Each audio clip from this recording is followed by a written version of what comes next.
नमस्कार, स्वागत है आप सभी का व्यूज हाइलाइट्स में। शुरुआत करेंगे फटाफट खबरों का सिलसिला। मैं हूं गरिमा रितेश। एनएबी थाना पुलिस ने मोटरसाइकिल चोर को गिरफ्तार किया। कब्जे से पुलिस ने बाइक बरामद की।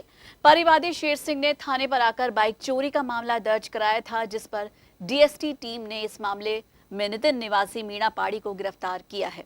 वहीं अरावली विहार थाना पुलिस ने शातिर वाहन चोर को किया गिरफ्तार। कब्जे से एक स्कूटी और 2 बाइक बरामद। पुलिस ने इस मामले में एक बाल अपचारी को भी किया निरुद्ध। पुलिस ने टीम का गठन कर शुरू की थी बदमाशों की तलाश।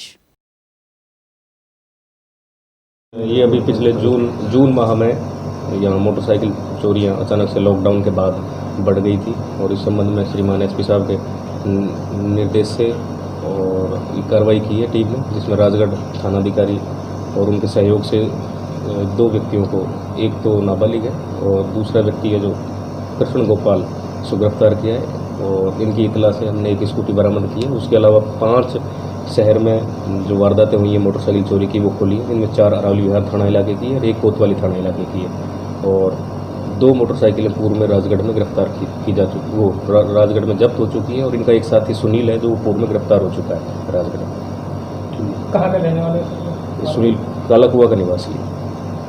अलवर के सभी शहरी प्राथमिक स्वास्थ्य केंद्र और सैटेलाइट हॉस्पिटल मेडिकल अधिकारियों की मुख्य चिकित्सा अधिकारी कार्यालय में एक आवश्यक बैठक आयोजित की गई। इस बैठक की अध्यक्षता मुख्य चिकित्सा अधिकारी ओपी मीणा ने की। होम आइसोलेशन वाले कोविड के मरीजों को मौके पर जाकर नियमित संभालने के दिए गए दिशा निर्देश।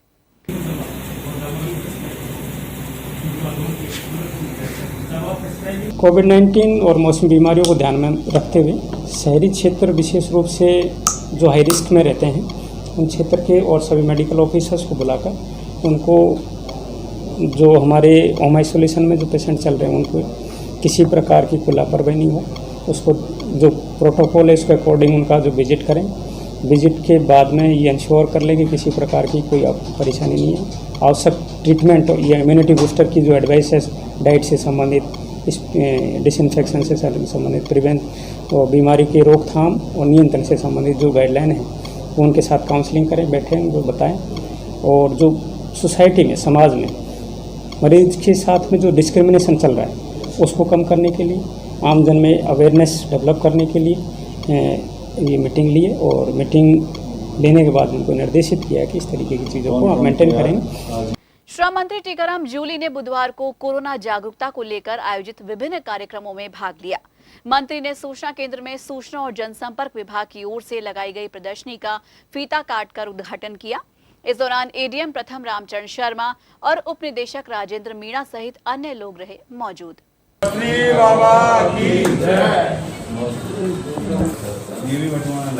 देखिए, पूरे देश के अंदर पहली बार आदरणीय गहलोत साहब ने इस कोरोना के समय में एक अभियान चलाया कि हम लोगों को जागरूक करेंगे।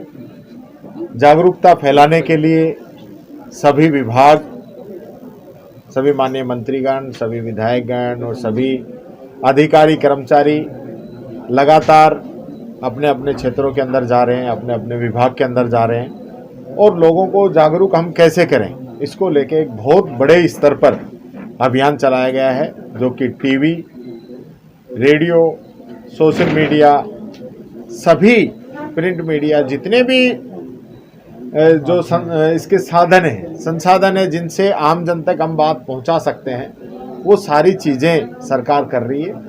आपने देखा होगा कि जब से लॉकडाउन के अंदर राहत मिली है तो लोगों ने ऐसा सोच लिया कि जैसे कोरोना ख़त्म हो गया और इसकी वजह से लगातार केसेस बढ़ते जा रहे हैं। संख्या अब 1 से 2, 2 से 4 होती जा रही है और जिसकी वजह से एक आने वाले समय में एक बहुत बड़ा संकट हम लोगों के सामने आ सकता है। तो इसलिए निवेदन ये है कि हम सब लोग इस अभियान के अंदर जो चल रहे हैं इसको आम जन तक हम पहुंचाएं।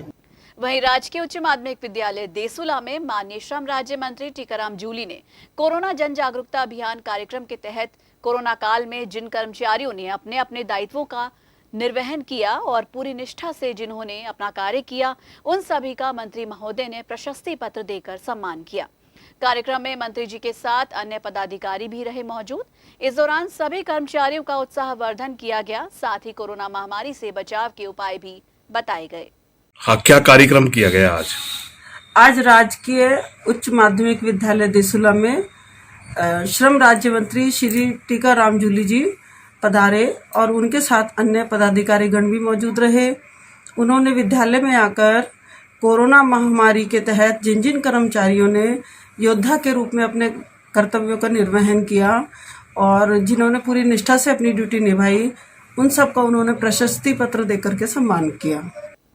राजकीय बाबू शोभाराम कला महाविद्यालय में बुधवार को खड़ी कार में अचानक आग लगने के बाद कार धू-धू कर जलने लगी। कार में आग लगने के बाद कॉलेज के स्टाफ ने पुलिस और फायर ब्रिगेड को सूचना दी। सूचना के बाद दमकल की गाड़ियां मौके पर पहुंची और आग पर काबू पाया, लेकिन तब तक आग ने पूरी तरह कार को अपनी चपेट में ले लिया था। Car college professor doctor Gayatri की थी।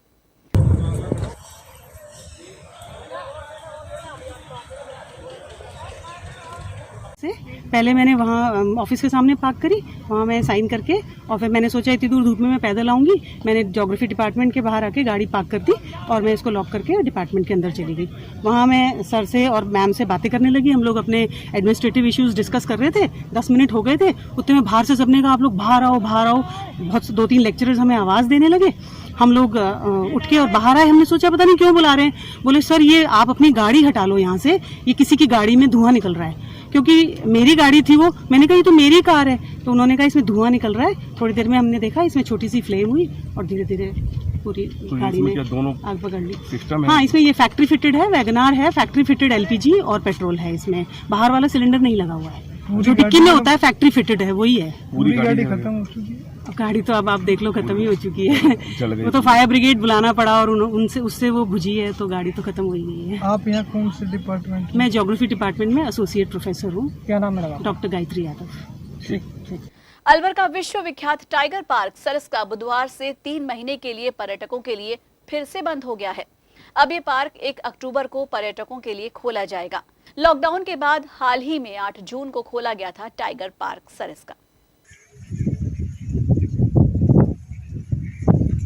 कोविड के बाद में सरिस्का टाइगर रिजर्व में जो टूरिज्म खोला गया था 8 जून से, आज 30 जून हो गई। तो 8 जून से 30 जून के बीच में पर्यटकों का आवागमन शुरू हुआ। हालांकि पर्यटकों की संख्या बहुत ही कम रही, लेकिन हमने पूरे निर्देशों की पालना करते हुए इसको खोला और उसमें लगभग 151 टूरिस्ट आए। 151 और 4 उसमें विदेशी भी आए और 51 व्हीकल गए। 51 गए, 1 कैंटर गया, 51 जिप्सी। कितना फायदा तो अब वो ठीक है, टूरिज्म में जो रेवेन्यू आई जिस हिसाब से है ना, पर वो शुरू हुआ। मतलब ये बात यह है कि कोविड के सावधानी रखते हुए राज्य सरकार के और भारत सरकार के एनटीसी के निर्देशों की पालना करते हुए इसको 8 जून से खोला गया था। और व्यूज में फिलहाल वक्त हो चला एक छोटे से ब्रेक का, लेकिन आप कहीं मत जाएगा, देखते रहिए माध्यम।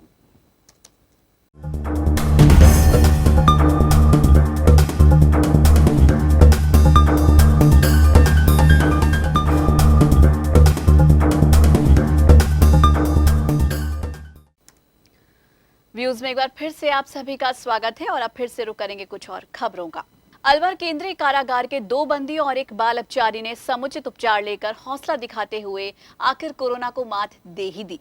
कोरोना वायरस से रोगमुक्त 7 युवाओं को बुधवार सुबह कोविड अस्पताल से छुट्टी दे दी गई। इन्हें अस्पताल से घर भेजते समय अस्पताल प्रशासन की ओर से पीएमओ डॉक्टर सुनील चौहान ने पुष्प भेंट किए। आज हमने 7 लोगों को जीएनएमटीसी से उनकी रिपोर्ट नेगेटिव आने पर डिस्चार्ज किया है। अभी भी हमारे पास करीब 11 पेशेंट पॉजिटिव भर्ती है, उनमें से 3 आईसीयू में, वह हम रेगुलर उनका इलाज कर रहे हैं। बुधवार को rotary club of Alwar fort की नई कार्यकारिणी ने पौधरोपण कर अपने कार्यालय की शुरुआत की। अध्यक्ष पद पर मृणाल गागल और सचिव पद पर मधुर अग्रवाल ने कार्यभार संभाला। पौधरोपण कार्यक्रम में बड़ी संख्या में रोटेरियंस मौजूद रहे। क्लब ने हर साल 501 पौधे लगाने और उनकी देखभाल का लिया संकल्प।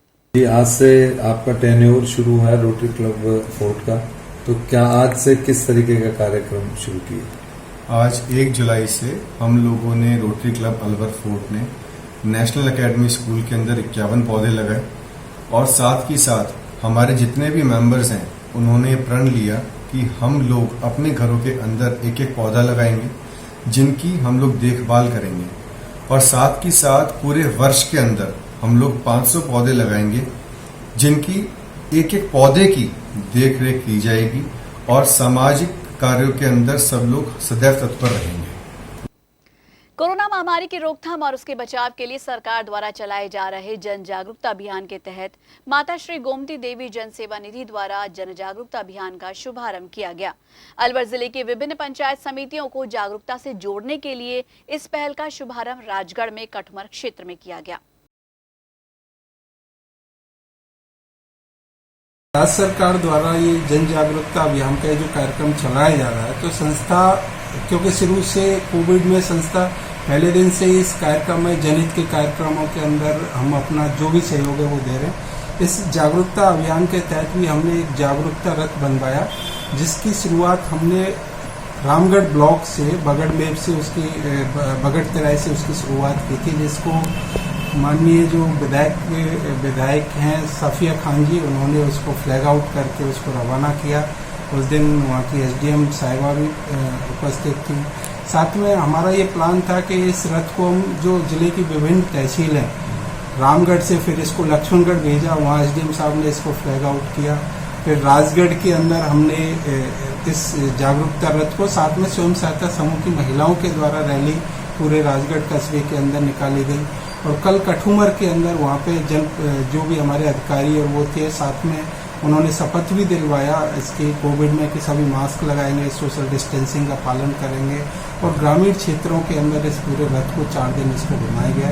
साथ में जो सार्वजनिक डॉक्टर्स डे पर इंडियन मेडिकल एसोसिएशन की ओर से आईएमए हॉल में एक कार्यक्रम आयोजित किया गया। कार्यक्रम की अध्यक्षता श्रम राज्य मंत्री टीकाराम जूली ने की। इस अवसर पर कोरोना काल में डॉक्टर्स द्वारा किए जा रहे काम की सराहना करते हुए उन्हें बधाई दी गई। कहना चाहूँगा, आज डॉक्टर्स डे पे सर्वप्रथम मैं सभी डॉक्टर्स को अपनी ओर से बहुत बहुत बधाई और शुभकामनाएं देता हूं। और ये कहना चाहूँगा कि इस महामारी के समय में डॉक्टरों का जो योगदान है वो सबसे अलग है, सबसे ज़्यादा है, सबसे अलग जो उन्होंने काम किया है। और सबसे पहले जो अटैक हुआ कोरोना का, वो भी डॉक्टर्स के ऊपर ही हुआ। आप सबको जिस प्रकार से कई हमारे जो युवा डॉक्टर थे, अनुभवी डॉक्टर थे, उनको अपनी जान भी गंवानी पड़ी इस कोरोना की वजह से। मैं उनको सलाम करता हूं और मैं उनको कहना चाहूँगा कि आज राजस्थान ही नहीं अपितु पूरे देश के लोग डॉक्टर्स के साथ हैं, उनके परिवारों के साथ हैं। हमने सब प्रकार से इनका सहयोग किया है, आने वाले समय में भी सहयोग करेंगे। और आज इस महामारी से जो बचाने का काम डॉक्टर्स कर रहे हैं, लगातार इसके ऊपर एक्सपेरिमेंट कर रहे हैं, लगातार इसकी जांचें कर रहे हैं, लगातार इस पे शोध कर रहे हैं कि किस प्रकार से कोरोना का इलाज हो, और उसमें ज़्यादातर हम कामयाब भी हुए हैं। जगन्नाथ महोत्सव के दौरान चल रहे धार्मिक कार्यक्रम में बुधवार सुबह भगवान का अभिषेक कर 5 व्यंजनों का भोग लगाकर भगवान की आरती उतारी गई। इस दौरान मंदिर परिसर में ही चल रहे इस धार्मिक आयोजन में पुरोहित परिवार ही भगवान के विवाह महोत्सव को संपन्न करा रहे हैं। आज भगवान जगन्नाथ का विवाह उत्सव माता जानकी के साथ संपन्न होना है। बदमाशों की धरपकड़ के लिए राजस्थान पुलिस के उच्च अधिकारियों के आदेश के बाद बहरोड पुलिस ने सुबह 6 बजे से ही कस्बे के नारनौल मार्ग पर नाकेबंदी की, जिसके बाद वाहन चालकों में हड़कंप मच गया। कुछ बदमाश अवैध हथियार लेकर आ रहे हैं, इस खबर के आधार पर नाकेबंदी कराई गई। इस दौरान आधा दर्जन से ज्यादा वाहनों का चालान कर 2 स्कॉर्पियो गाड़ियां जब्त की गई। आज श्रीमान पुलिस अधीक्षक महोदय के आदेश से सुबह 7 से 10 हमने नाकाबंदी की थी। उसमें बदमाशों की चेकिंग और अवैध हथियार और ब्लैक फिल्म लगा के जो गाड़ियाँ हैं, तो हमने 2 स्कॉर्पियो गाड़ी जब्त की, बाकी चालान किए। सर कितने चालान हुए? इसमें करीब 7 चालान किए और 2 गाड़ी जब्त की। केंद्र की एनडीए सरकार द्वारा चाइना टिकटॉक सहित 50 से ज्यादा ऐप बंद कर दिए जाने पर भारतीय जनता पार्टी की जिला इकाई ने केड़लगंज पार्टी कार्यालय पर मिठाई बांटकर खुशी जाहिर की। इससे पहले एक बैठक का भी आयोजन किया गया, जिसमें लोगों को लड्डू बांटकर मोबाइल से चाइना ऐप हटाने की समझाइश की गई थी। चाइना के सामान की बहिष्कार करो। नरेंद्र मोदी जिंदाबाद, नरेंद्र मोदी जिंदाबाद, नरेंद्र मोदी। भारतीय जनता पार्टी जो चीन ने जिस तरह से अभी कोरोना के संबंध में जिस तरह से बीमारी महामारी को फैलाया पूरे विश्व में, और पूरे हर जनता का हर व्यक्ति ये खिलाफत कर रहा है, उसकी भर्त्सना कर रहा है। इसी क्रम में भारतीय जनता पार्टी के कार्यकर्ताओं ने भी, हमारे युवा मोर्चा के कार्यकर्ताओं ने सभी ने एक अभियान चला रखा था कि चीनी सामान का, चीनी ऐप्स का डिजिटल प्लेटफॉर्म पर भी इसका बहिष्कार किया जाए। और आदरणीय नरेंद्र भाई मोदी जी ने, हमारे केंद्र की सरकार ने अभी बहुत अच्छा निर्णय लिया कि जितने भी डिजिटल ऐप हैं, 59 ऐप्स को गवर्नमेंट ने अपनी तरफ से बैन करके ये साबित कर दिया कि हम देश की अस्मिता से, देश की संपूर्णता से समझौता नहीं कर सकते। कस्बे के ग्राम बुडवाल में बोरिंग एसोसिएशन द्वारा 2,51,000 रुपए प्रधानमंत्री राहत कोष में सांसद महंत बालकनाथ और मोहित यादव को प्रदान किए गए।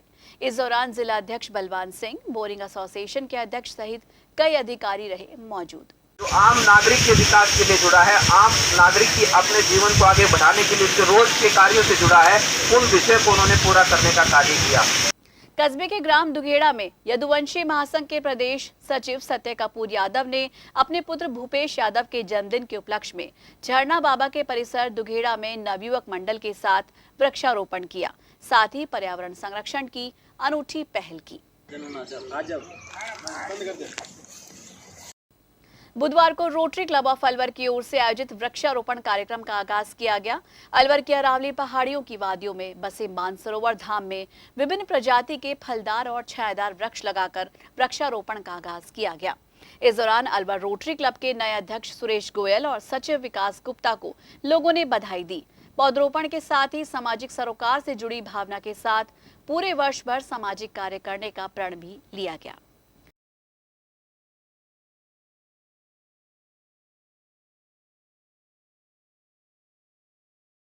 आज रोटरी क्लब ऑफ अलवर की नई कार्यकारिणी का गठन हुआ है और इस शुभ अवसर पर वृक्षारोपण का आयोजन किया गया। हर साल 1 जुलाई को वृक्षारोपण की शुरुआत की जाती है और आने वाले 2 महीनों में सतत आयोजन के तहत ये वृक्षारोपण किया जाता है। नवनियुक्त अध्यक्ष श्री सुरेश गुप्ता जी ने बताया कि इस बार 6000 से अधिक पौधे लगाने का लक्ष्य रखा गया है। आज के कार्यक्रम अरावली की वादियों के बीच स्थित मानसरोवर धाम के परिसर में 51 पौधे लगाए गए। सभी पौधे कंदमूल और फलों से के लगाए गए ताकि जीव जंतुओं को आने वाले समय में उसका लाभ प्राप्त हो सके। गोपाल जी मंदिर प्रांगण बरडौद में गोपाल सेवा संस्थान और इनर व्हील क्लब बहरोड के तत्वावधान में 2 कन्याओं का कन्यादान किया गया, जिसमें दोनों ही कन्याओं को जीवन उपयोगी वस्तुएं और 5100 का चेक दोनों कन्याओं को संस्था की ओर से दिया गया। अनलॉक 2 में हालांकि सरकार द्वारा काफी छूट दी गई है, लेकिन हम सभी को सतर्क रहना है। इसलिए माध्यम टीवी आप सभी से गुजारिश कर रही है कि भीड़ भाड़ वाली जगहों पर जाने से बचें। बहुत जरूरी हो तो ही बाजारों में जाएं, लेकिन मास्क लगाना ना भूलें। साथ ही बार बार अपने हाथों को सैनिटाइज करते रहें। कम से कम 2 गज की दूरी का ध्यान रखें, क्योंकि कोरोना वायरस से बचाव ही उपचार है। तो आज के लिए व्यूज में बस इतना ही। अपने इलाके की हर खबर जानने के लिए आज ही अपने स्मार्टफोन पर YouTube चैनल से सब्सक्राइब कीजिए माध्यम टीवी और देखें खबरों के साथ साथ मनोरंजन और हर तरह की जानकारी पाने के लिए रोचक कार्यक्रम। नमस्कार।